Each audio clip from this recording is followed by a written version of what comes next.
नमस्कार मित्रांनो, शुभदा विद्यालय यूट्यूब चॅनलमध्ये आपले शिंदे मॅडम आपलं मनापासून स्वागत करत आहे. आज आपण इयत्ता 10वीच्या वर्गाचा हिंदी विषयाचा तास घेणार आहोत आणि या तासाला आपण हिंदीची प्रथम सत्र परीक्षेची 80 गुणांची नुकत्याच झालेल्या पेपरची प्रश्नपत्रिका आपण या ठिकाणी अपलोड करीत आहोत. ही प्रश्नपत्रिका चालू वर्षाची म्हणजे सन 2022-23 या शैक्षणिक वर्षासाठी आहे. 10वीच्या बोर्ड पॅटर्ननुसार ती तयार केलेली आहे. बोर्डाच्या परीक्षेसाठी सुद्धा ही आपल्याला उपयोगात ठरणारी आहे. बघा, या ठिकाणी पहिला प्रश्न विचारलेला आहे 8 गुणांसाठी. आपल्या पाठांवर आधारित एक परिच्छेद या ठिकाणी दिलेला आहे आणि त्यावर आधारित काही कृती या ठिकाणी विचारलेल्या आहेत. बघा, त्या सर्व प्रश्नांची उत्तरं मी या ठिकाणी लिहून दिलेली आहेत. कलिंगवुड बीच की विशेषता है रेतीला बीच 3 से 4 किलोमीटर फैला हुआ, सबसे लंबा बीच और फिसलने का डर. दुसऱ्या कृतीची उत्तर आहेत. लेखक छूट गए तो गए और ऐसा रोमांचक दृश्य पहली बार देखा था. शब्द संपदा के लिए अंग्रेजी शब्द गद्यांश में से आए हुए बीच, वॉटर स्पोर्ट्स, पॅराग्लायडिंग आणि रिसॉर्ट. त्यानंतर चौथा प्रश्न है पर्यटन से लाभ. स्वमत के लिए ये प्रश्न है, आप अपने विचार से ही लिखना है इसका जवाब. अगली कृति है ब भाग के लिए 8 अंकों के लिए और एक पठित गद्यांश यहाँ पर दिया गया है और इसी पठित गद्यांश के आधार पर आपको इन कृतियाँ पूरी करनी है. आश्रम के नियम, 4 नियम आपको पूछे गए हैं. सभी धर्म, स्वावलंबन, सेवा भाव और सादगी. आकलन के लिए प्रश्न है. पहले का उत्तर है सिफारिश करने वाली. दूसरा का है यथासंभव. तीसरे का आंसर है उद्योग और चौथा शिक्षा संस्था. अगला प्रश्न विलोम शब्द पुरुष, स्त्री, स्वतंत्र, परतंत्र, गरीब, अमीर, मान्य, अमान्य.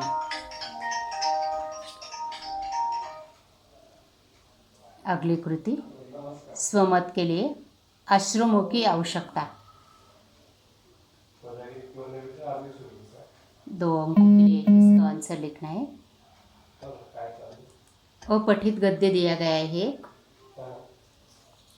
और इसका पढ़ाई करने के बाद आपको इसके आंसर लिखने हैं कृति के. देखिए पहली कृति. एक समय ऐसा भी था जब सवारियाँ बांधी रहती थी और लोग उसकी खुशामद करते थे. एक दिन का समय निकाल कर चलो. और चौथा है तुम्हारे हाथ में यह कारागिरी रह गई है. इस तरह से ये कृति आपको पूरी करनी है. स्वमत के लिए अगला प्रश्न है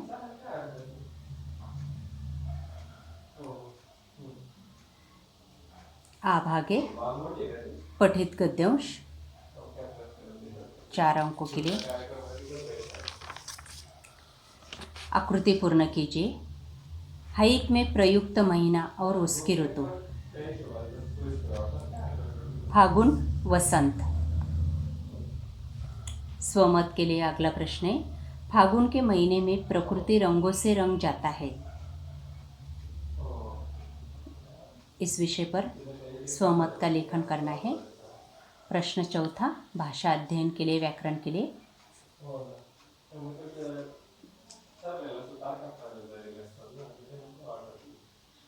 स्वार्थ, दीर्घ संधि.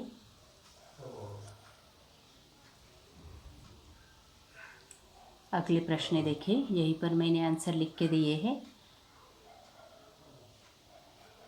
दृष्टि फेरना, कृपा दृष्टि न रखना. सभी प्रश्नों का उत्तर आपको चाहिए हो तो अपने चैनल की हिंदी व्याकरण की प्लेलिस्ट देखना.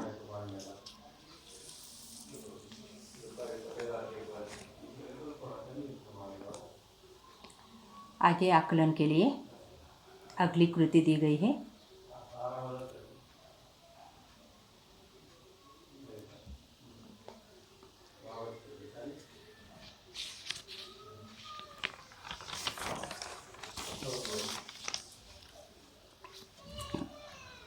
हाँ,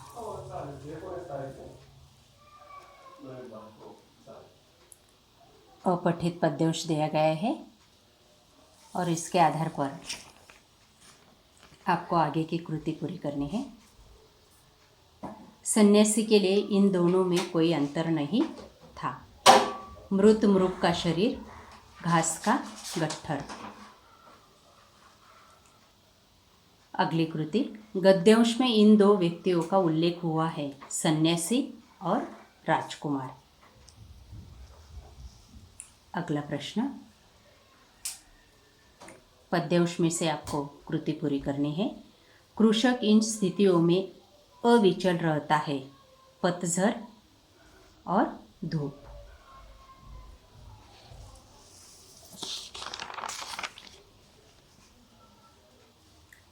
अगली कृति, कविता में प्रयुक्त ऋतुओं के नाम, फागुन, वसंत।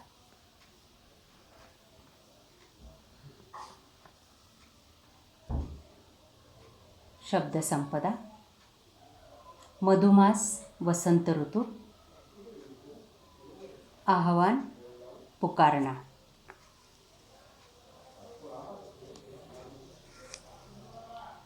प्रश्न दूसरा ब भाग, पद्यांश। फूल इस तरह झड़ जाएगा, पंखुरी पंखुरी गिरकर।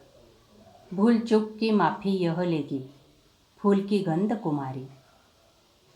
तब मंडी यह समझेगी, खुददारी किसको कहते हैं। इसको इसका अंत पता है, फूल को अपना। समानार्थी शब्द, पवन, हवा, तन, शरीर।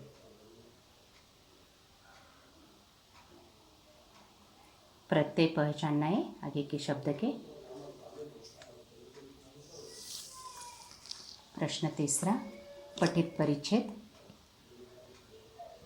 दिया गया है और इसके आधार पर एक कृति आपको इस तरह से पूरी करनी है। एक समय ऐसा भी था जब सवारियाँ बंधी रहती थी, एक दिन का समय निकाल कर चलो, लोग उसकी खुशामद करते थे, तुम्हारे हाथ में यह कारागिरी रह गई है। अगला प्रश्न,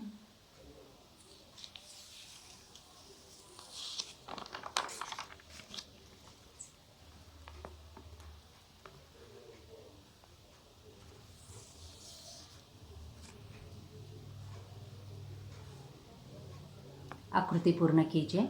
हाइक में प्रयुक्त महीना और उसके ऋतु, फागुन और वसंत।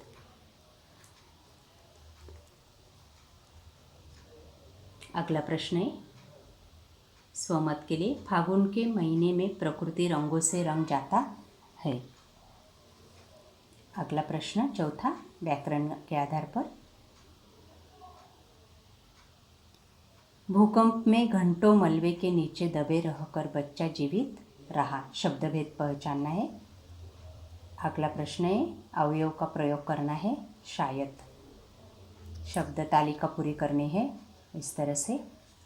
सहायक क्रियाओं के लिए कुछ प्रश्न दिए गए हैं यहाँ पर, ठीक से देखिए। आपको चाहिए तो स्क्रीनशॉट ले लो इसका और सारे प्रश्न ठीक से पूरे करना। एक एक अंकों के लिए ऐसे प्रश्न आपके एग्ज़ाम में भी जरूर आएंगे। वाक्य शुद्ध करना है। पांचवा प्रश्न रहेगा उपयोजित लेखन के लिए, 26 अंकों के लिए है, बड़ा क्वेश्चन है। देखिए इसमें आपको क्या क्या करना होगा। एक पत्र लिखना होगा, 2 पत्र दी जाएंगे और उनमें से एक पत्र आपको पूरा करना है। दूसरा है गद्य आकलन के लिए 4 प्रश्न तैयार करने, बहुत आसान है ये। इसका आंसर इस परिच्छेद में होना चाहिए। ऐसे एक वाक्य के लिए 4 प्रश्न सिर्फ तैयार करने, 4 अंकों के लिए। अगला आ भागे वृत्तांत लेखन। वृत्तांत लेखन करना है यहाँ पर दिए गए विषय के आधार पर। नहीं तो कहानी लेखन करना है इस मुद्दे के आधार पर। 5 अंकों का ही प्रश्न रहेगा, दोनों में से एक ही पूरा करना है। आखिरी प्रश्न होगा विज्ञापन लेखन का। कुछ जानकारी दी गई है, इसके आधार पर आपको विज्ञापन तैयार करने हैं। और लास्ट क्वेश्चन है निबंध लेखन का। 7 अंकों के लिए 4 निबंध दिए जाएंगे और उन्हीं में से एक निबंध आपको लिखना होगा। इसी तरह से आपको ये क्वेश्चन पेपर सॉल्व करने है। कुछ दिक्कत हो तो आपको मुझे कमेंट करके ज़रूर बताना, मैं आपको इस सब्जेक्ट की लिंक दे दूँ।